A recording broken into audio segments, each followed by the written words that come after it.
Hello guys, నేను మీ Sai Veera. Welcome back to the channel of stylish Sai Veera. Guys, ఈరోజు అయితే ఒక ముఖ్యమైన టాపిక్ గురించి అయితే మాట్లాడుకోబోతున్నాం. అదేమిటంటే, ఎందుకు ఇండియన్ గవర్నమెంట్ అనేది ఎక్కువ డబ్బుని ముద్రించదు. సో ఈ వీడియో అయితే చాలా ఇంట్రెస్టింగ్గా ఉంటుంది. సో లాస్ట్ వరకు అయితే చూడండి. ఒక ప్రశ్న మీకైతే ఎప్పుడైనా వచ్చిందా? అదేమిటంటే, మన దేశానికి డబ్బులు అనేది చాలా అవసరం. ప్రభుత్వం ఇంకొన్ని నోట్లను ముద్రిస్తే సరిపోదా? ప్రతి ఒక్కరికి డబ్బు ముద్రించి ఇస్తే మన దేశంలో ఉన్న పేదరికం పోతుంది. అలాగే మంచి మంచి ఉద్యోగాలు వస్తాయి. ప్రతి ఒక్కరికి డబ్బును ముద్రించి ఇస్తే దేశంలో ధనవంతం అనేది ఎక్కువగా పెరుగుతుంది కదా. అయితే ఎందుకు మన భారత ప్రభుత్వం అన్లిమిటెడ్గా డబ్బునైతే ముద్రించదు? ఈ వీడియోని చివరి వరకు చూస్తే మీకైతే డబ్బుకున్న విలువ అయితే జీవితాంతం గుర్తుండేలా తెలిసిపోతుంది. ముందుగా ఒక ముఖ్యమైన విషయం గురించి అయితే తెలుసుకోవాలి.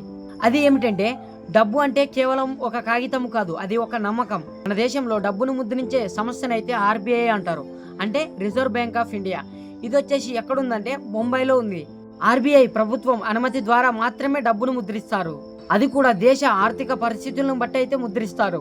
డబ్బు విలువ అనేది దేశంలో ఉత్పత్తి అయ్యే వస్తువులు, సేవలు, బంగారు నిల్వలు, అలాగే విదేశీయ మార్కులు వంటి వాటిపై అయితే ఆధారపడి ఉంటుంది. అసలు ఎక్కువ డబ్బును ముద్రిస్తే ఏమవుతుంది? ఒక చిన్న ఉదాహరణతో మాత్రం తెలుసుకుందాం. మన దేశంలో 100 యాపిల్స్ మాత్రమే ఉన్నాయి. అలాగే దేశ ప్రజల దగ్గర 1000 రూపాయలు మాత్రమే ఉన్నాయి. సో ఒక యాపిల్ ధర వచ్చేసి 10 రూపాయలు. ఇప్పుడు ప్రభుత్వం మరిన్ని 10,000 రూపాయలు ముద్రించింది అనుకుందాం, కానీ యాపిల్స్ మాత్రం 100 ఉన్నాయి. ఇప్పుడు ఏం జరుగుతుంది? అప్పుడు ప్రతి ఒక్కరూ ఎక్కువ డబ్బుతో అవే 100 యాపిల్స్ కోసం అయితే పోటీ పడి కొంటారు. అలా పోటీ పడి కొనడం వల్ల అక్కడున్న యాపిల్స్ యొక్క రేట్లు అయితే పెరుగుతాయి. దీనినే ఇన్ఫ్లేషన్ అని అంటారు. అలాగే దీనిని హైపర్ ఇన్ఫ్లేషన్ అని కూడా అంటారు. చరిత్రలో కొన్ని దేశాలైతే ఎక్కువ డబ్బును ముద్రించి చాలా పెద్ద ప్రమాదంలో పడ్డాయి. ఉదాహరణకు జింబాబ్వే. అక్కడ ప్రభుత్వం చాలా డబ్బునైతే ముద్రించింది. అప్పుడు ఏం జరిగిందంటే, ఒక బ్రెడ్ ప్యాకెట్ ని కొనుక్కోవడానికి లక్షల కోట్లయితే అవసరమయ్యాయి. ఇంకో ఉదాహరణ వచ్చేసి జర్మనీ. జర్మనీలో 1920లో అప్పుడు ఒక వ్యక్తి అయితే తనకు వచ్చిన జీతం తీసుకొని మార్కెట్కి అయితే పరిగెత్తేవాడు. ఎందుకంటే అక్కడున్న ధరలు అనేవి ఒక గంటలోనే పెరిగిపోయేవి. ఈ పరిస్థితిని ఇన్ఫ్లేషన్ లేదా హైపర్ ఇన్ఫ్లేషన్ అని అంటారు.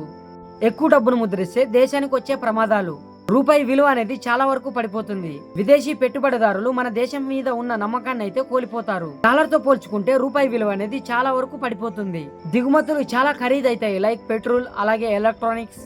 మధ్యతరగతి పేద ప్రజలు ఎక్కువ వరకు నష్టపోతారు.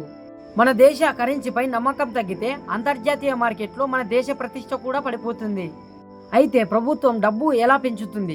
ప్రభుత్వం ఇలా డబ్బును ముద్రించడం ద్వారా కాదు, కానీ పన్నులు వసూలు చేసి, బండ్లను జారీ చేసి, ఉత్పత్తి మరియు పరిశ్రమలను పెంచి, ఎగుమతులను పెంచి దేశంలో నిజమైన సంపదను అయితే సృష్టిస్తారు. అయితే ముందుగా వస్తువుల సేవలు అయితే పెరగాలి, ఆ తర్వాత డబ్బు పరిమాణం అయితే పెరగాలి. సింపుల్గా చెప్పాలంటే, డబ్బు అనేది కేవలం కాగితం కాదు, అది దేశ ఆర్థిక వ్యవస్థనైతే ప్రతిబింబిస్తుంది. దేశం ఎక్కువగా ఉత్పత్తి చేస్తే ఎక్కువ సంపద పెరిగితే డబ్బు విలువ అనేది పెరుగుతుంది. కానీ కేవలం డబ్బును ముద్రిస్తే ధరలు అనేవి పెరుగుతాయి, రూపాయి విలువ అనేది తగ్గుతుంది. అప్పుడు ప్రజలు అనేవారు కష్టాల్లో పడతారు. సో ఇప్పుడైతే మీకు అర్థమైందా మన ఇండియా ప్రభుత్వం డబ్బును ఎక్కువగా ముద్రించలేకపోతుందో? డబ్బును ముద్రించడం మాత్రం సమస్యకు పరిష్కారం కాదు, సంపదను సృష్టించడం మాత్రం నిజమైన పరిష్కారం. గాయ్స్, ఇక వీడియో అయితే అయిపోయింది. మన వీడియో నచ్చినట్లయితే లైక్ కొట్టండి, అలాగే నాకు సబ్స్క్రైబ్ చేసుకొని సపోర్ట్ చేయండి. నేను మీ సాయి వీరా. జై హింద్.